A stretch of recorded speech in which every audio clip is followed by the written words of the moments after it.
칠흑 같은 어둠이 내려앉은 깊은 밤. 낡은 초가집의 석가래가 비명을 지르듯 기괴한 파열음을 토해내며 정적을 깨뜨렸다. 잠결에 그 소리를 들은 김진사는 심장이 덜컥 내려앉는 공포를 느끼며 거칠게 이불을 걷어찼고 등줄기를 타고 흐르는 식은땀이 채쩍삼을 축축하게 적시고 있었다. 방 안을 가득 채운 공기는 평소와 달리 묵직하고 끈적거려 숨을 들이키는 것조차 버겁게 느껴졌는데 이는 단순히 습한 날씨 탓이 아니라 무언가 알 수 없는 거대한 존재가 내뿜는 살기 때문임이 분명했다. 그는 떨리는 손으로 머리맡에 놓인 부시쌈지를 더듬거리며 찾았지만 손끝에 닿는 차가운 냉기에 흠칫 놀라 손을 거두고 말았다. 어둠에 익숙해진 눈동자가 천장을 향해 천천히 올라갔을 때 김진사는 자신의 눈을 의심하며 숨을 멈췄다. 평소라면 천장 반자 위에서 죽은 듯이 잠들어 있어야 할 거대한 구렁이 묵룡이 석가래를 칭칭 감은 채 벨리를 틀고 시퍼런 안광을 쏘아내며 아래를 내려다보고 있었기 때문이다. 그것은 단순한 응시가 아니라 마치 보이지 않는 적을 향해 언제든 덮칠 준비를 하는 맹수의 태세와도 같아서 김진사는 10년 넘게 함께 지내온 저 미물이 오늘따라 왜 이토록 낯설고 두려운 기색을 보이는지 도무지 짐작할 수 없었다. 묵룡의 몸통은 어른의 허벅지보다 훨씬 굵었고 비늘 하나하나가 마치 칠흑 같은 밤하늘을 떼어다 박은 듯 검푸른 윤기를 띠고 있었는데 그 거대한 몸뚱이가 석가래를 으스러뜨릴 조여대자 오래된 나무 기둥이 삐걱거리는 비명을 질러댔다. 김진사는 마른 침을 삼키며 조심스럽게 몸을 일으켜 앉았고 목소리가 떨리지 않도록 아랫배에 힘을 주며 천장을 향해 나직하게 말을 건넸다. 묵룡아, 내가 어찌하여 이 깊은 밤에 잠들지 못하고 이리도 흉흉한 기운을 내뿜느냐, 혹 산짐승이라도 집 근처에 어슬렁거리는 것이냐. 그의 물음에도 묵룡은 미동조차 하지 않은 채 뱀 특유의 갈라진 혀를 날름거리며 허공의 냄새를 맡는 데에만 열중하고 있었다. 김진사는 불안한 마음을 진정시키려 애쓰며 자리에서 일어나 호롱불을 켰는데 희미한 불빛이 방 안을 비추자 천장 위 묵룡의 그림자가 벽면을 가득 채우며 일렁이는 모습이 마치 지옥에서 기어나온 악귀의 형상처럼 기괴하게 다가왔다. 그는 묵룡이 평소와 달리 극도로 예민해져 있다는 것을 본능적으로 감지했는데 이는 10년 전 폭우가 쏟아지던 날 빗물에 떠내려와 마당 한구석에서 죽어가던 녀석을 거두어준 이래로 단 한 번도 본 적 없는 모습이었다. 마을 사람들은 집안에 뱀을 들이면 재수가 없다거나 요물이 주인의 정기를 빨아먹을 것이라며 수군거렸지만 몰락한 양반 가문의 후예로서 가산이 기울고 처자식마저 역병으로 잃은 김진사에게 묵룡은 유일하게 곁을 지켜주는 가족이자 벗이었다. 녀석은 김진사가 주는 먹이를 받아먹으며 결코 사람을 해치지 않았고 오히려 쥐나 해충을 잡아주며 은혜를 갚는 듯한 영물이었기에 오늘의 이 광란은 김진사에게 더욱 큰 충격으로 다가왔다. 밤새 잠을 이루지 못한 김진사는 뜬 눈으로 밤을 지새웠고 동이 트자마자 방문을 열고 밖으로 나갔지만 마당의 풍경 또한 심상치 않았다.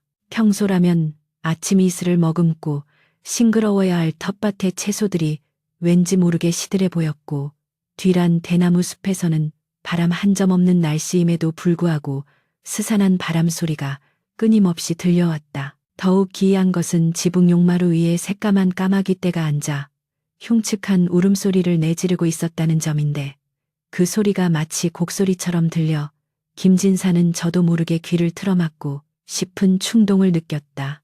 그는 빗자루를 들고 까마귀들을 쫓아보려 했지만 녀석들은 날아갈 생각은커녕 오히려 김진사를 향해 조소하듯 고개를 까딱거리며 붉은 눈을 번득일 뿐이었다. 김진사는 빗자루를 힘없이 내려놓으며 깊은 한숨을 내쉬었고 가슴 한구석이 꽉 막힌 듯한 답답함에 하늘을 올려다보았다. 하늘은 구름 한 점 없이 맑았지만 그의 눈에는 핏빛으로 물든 듯 붉게만 보였다. 방으로 다시 들어온 김진사는 묵룡을 살피기 위해 천장을 올려다보았는데 녀석은 여전히 석가래 위에서 내려올 생각을 하지 않은 채 글리를 틀고 머리를 문 쪽으로 향하고 있었다.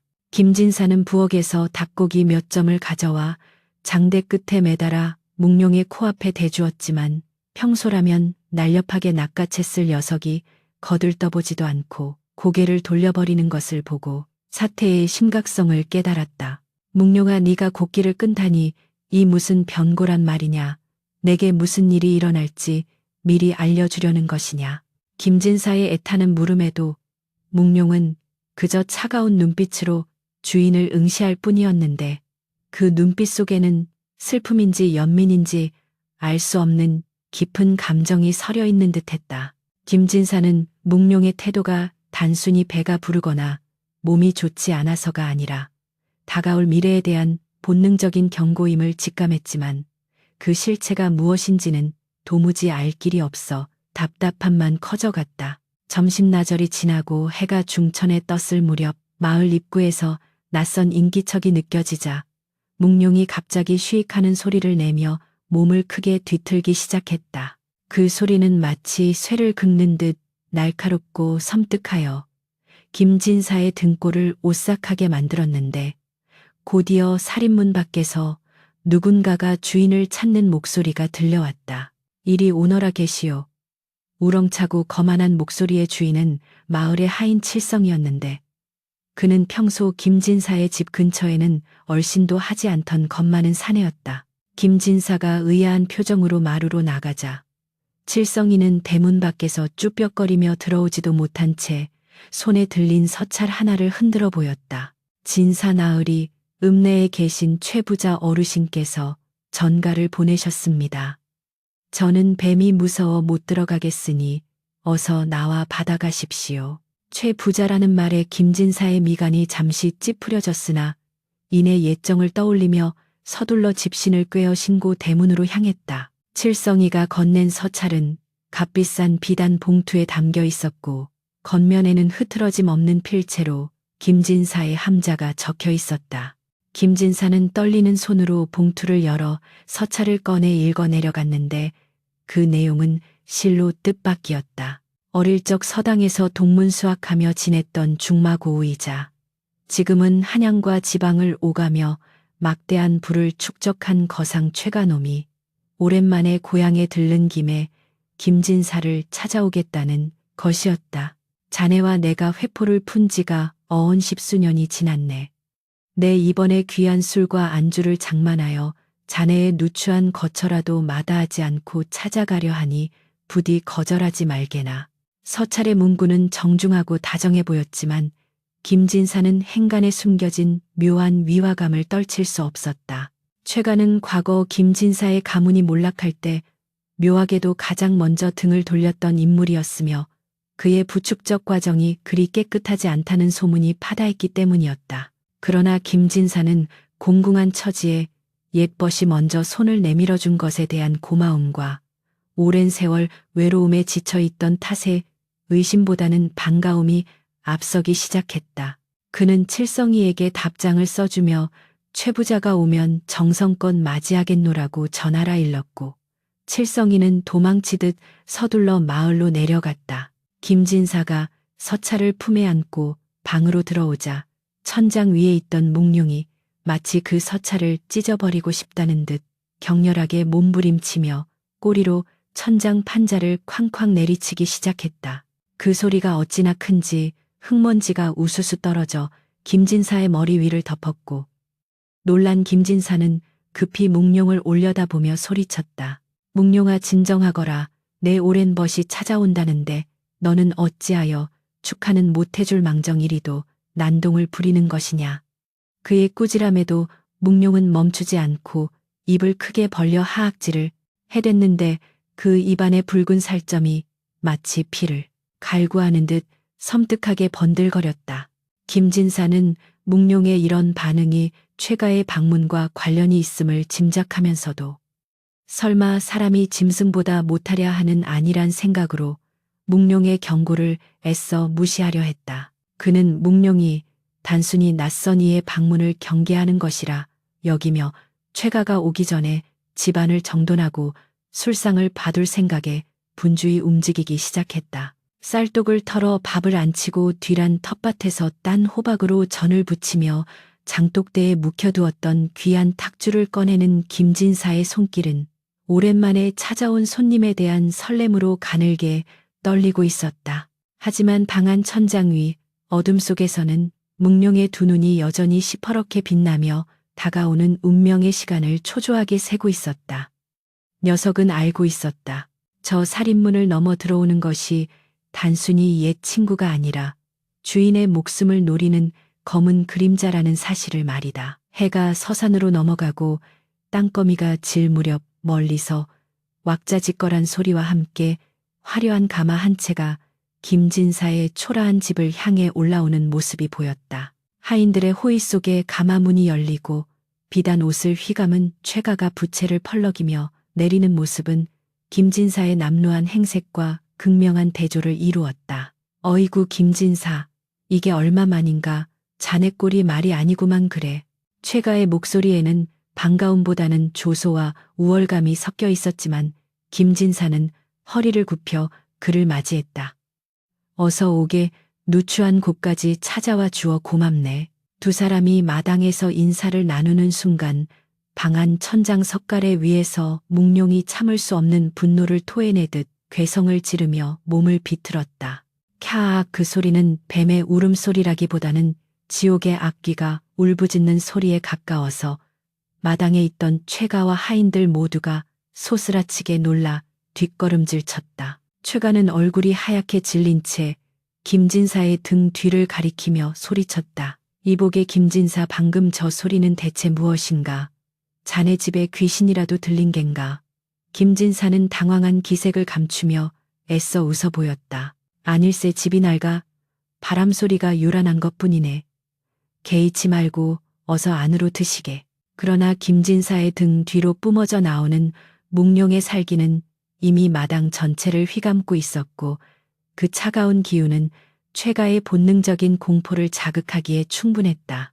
최가는 찜찜한 표정으로 옷매무새를 다듬으며 김진사를 따라 방으로 들어섰지만 그의 눈은 불안하게 천장을 훑고 있었다. 방 안에 들어선 최가는 묘하게 비릿한 냄새와 함께 등 뒤에서 느껴지는 서늘한 시선에 몸을 떨었다. 천장 틈새로 보이는 묵룡의 거대한 비늘이 호롱불 빛에 반사되어 번뜩이자 최가는 자신이 호랑이 굴에 제 발로 걸어 들어왔음을 직감했다. 김진사는 서둘러 술상을 내오며 분위기를 바꾸려 애썼지만 이미 방 안의 공기는 살얼음판처럼 차갑게 얼어붙어 있었다. 최가는 겉으로는 호탕하게 웃으며 술잔을 기울였지만 속으로는 이 기괴한 집과 뱀 그리고 눈앞의 김진사를 어떻게 처리해야 자신의 계획을 완수할 수 있을지 빠르게 머리를 굴리고 있었다. 그는 품속에 숨겨둔 땅문서 위조 서류와 독약병을 만지작거리며 김진사의 순진한 눈빛을 비웃듯 바라보았다. 반면 천장 위의 묵룡은 숨소리조차 죽인 채 오로지 최가의 일거수일투족을 감시하며 근육을 수축시키고 있었다. 언제든 튀어나가 저 간악한 인간의 목덜미를 물어뜯을 준비를 마친 묵룡의 눈동자에는 더 이상 자비란 존재하지 않았다. 그렇게 기묘하고도 위태로운 동거가 시작된 밤, 김진사의 초가집은 다가올 비극의 서막을 알리는 침묵 속에 잠겨들었다. 방 안의 정막을 깨고 최가가 먼저 입을 열었다. 자네 이 산골짜기에서 혼자 지내기 적적하지 않은가? 내 듣자 하니 자네가 조상 대대로 물려받은 선산이 아직 남아있다던데. 관리하기도 힘들 터이니 내게 넘기는 게 어떻겠나. 내가 값을 후하게 쳐주겠네. 최가의 본색이 드러나는 순간이었으나 김진사는 술기운에 얼굴이 불그스레해진 채 고개를 저었다. 그건 안 되네. 그 땅만큼은 내 목숨과도 같은 곳이야. 조상님들 묘소가 있는 곳을 어찌 팔 수 있겠나. 김진사의 단호한 거절에 최가의 눈빛이 매섭게 변했고 그 순간 천장에서 뚝하고 묵직한 무언가가 바닥으로 떨어지는 소리가 났다.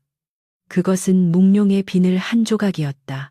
검붉은 비늘이 술상 한가운데 떨어지자 최가는 기겁을 하며 뒤로 물러났고 김진사는 당혹감에 어쩔 줄 몰라 했다. 최가는 비늘을 집어들고는 혐오스러운 표정으로 지시겨버리며 나직하게 중얼거렸다.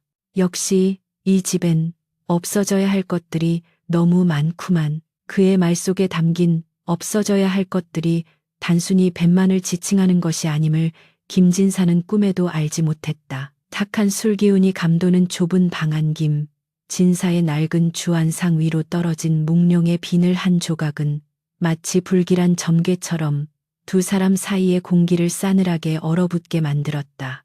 최가는 짐짓 태연한 척 너털 웃음을 터뜨리며 부채를 펼쳐 비늘을 바닥으로 쓸어냈지만 부채를 쥔 그의 손끝은 미세하게 떨리고 있었다. 그 검고 윤기 나는 비늘은 단순한 뱀의 껍질이 아니라 천장 위 어둠 속에 도사리고 있는 거대한 살의 사이의 파편임을 그 역시 본능적으로 감지했기 때문이다. 최가는 헛기침을 하며 옷깃을 여미었고 눈동자를 굴려 천장 석갈에 틈새를 힐끔거렸다. 희미한 호롱불 빛이 닿지 않는 그 깊은 어둠 속에서 두 개의 붉은 점이 자신을 집요하게 응시하고 있다는 사실에 소름이 돋아 등줄기가 뻣뻣하게 굳어오는 것을 느꼈다. 그것은 산짐승의 눈빛이 아니라 마치 인간의 속내를 꿰뚫어 보는 듯한 영물링우의 시선이었다. 이복의 김진사 자네 정말 제정신인가? 저런 끔찍한 흉물을 집안에 들이고도 발 뻗고 잠이 오던가. 최가는 혐오감을 감추지 못한 채 날선 목소리로 물었다. 그의 목소리에는 단순한 두려움을 넘어 자신이 이해할 수 없는 존재에 대한 깊은 불쾌감이 서려 있었다. 김진사는 민망한 듯 뒷머리를 긁적이며 술병을 들어 최가의 빈잔을 채웠다. 술 떨어지는 소리가 적막한 방 안을 채웠지만 그 소리조차 위태롭게 들렸다. 허허 최대인. 겉모습이 흉하다고 해서 마음까지 흉한 것은 아니라네. 저 녀석은 내게 자식과도 같은 놈일세. 지난 10년간 이 적막강산 같은 초가에서 내 말동무가 되어주고 밤이면 도둑고양이로부터 곡식을 지켜준 고마운 놈이지. 사람보다 낫다는 말이 괜히 있는 게 아니야. 김진사의 순박한 대답에 최가는 코웃음을 쳤다.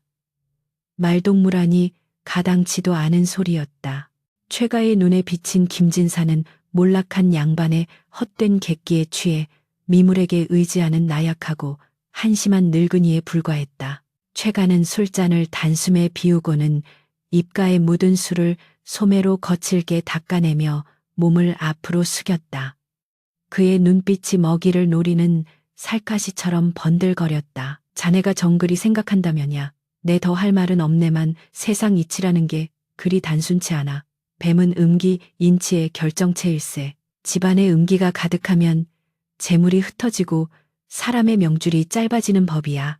자네 가세가 기운 것도 부인이 일찍 세상을 뜬 것도 어쩌면 다 저 요물 때문일지도 모른다는 생각은 안 해봤나. 최가의 말은 비수처럼 날카롭게 김진사의 폐부를 찔렀다. 아내의 죽음과 가문의 몰락은 김진사에게 있어 건드려서는 안 될 영린과도 같은 상처였다. 김진사의 얼굴이 순식간에 굳어졌고 쥐고 있던 술잔을 바들바들 떨었다. 그러나 최가는 멈추지 않았다. 그는 지금 이 순간 김진사의 심리를 무너뜨려야만 자신이 원하는 땅 문서를 손쉽게 얻을 수 있다는 것을 계산하고 있었다. 내 자네를 생각해서 하는 말이네. 저 요물을 당장 잡아 죽여 가죽을 벗기고 고기를 삶아버리게.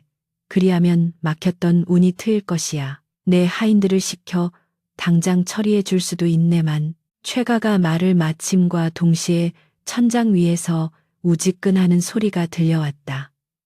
묵룡이 몸을 비틀어 석가래를 조인 탓이었다. 낡은 나무 기둥이 비명을 질렀고 천장에서 흙먼지가 우수수 쏟아져 술상 위를 덮었다.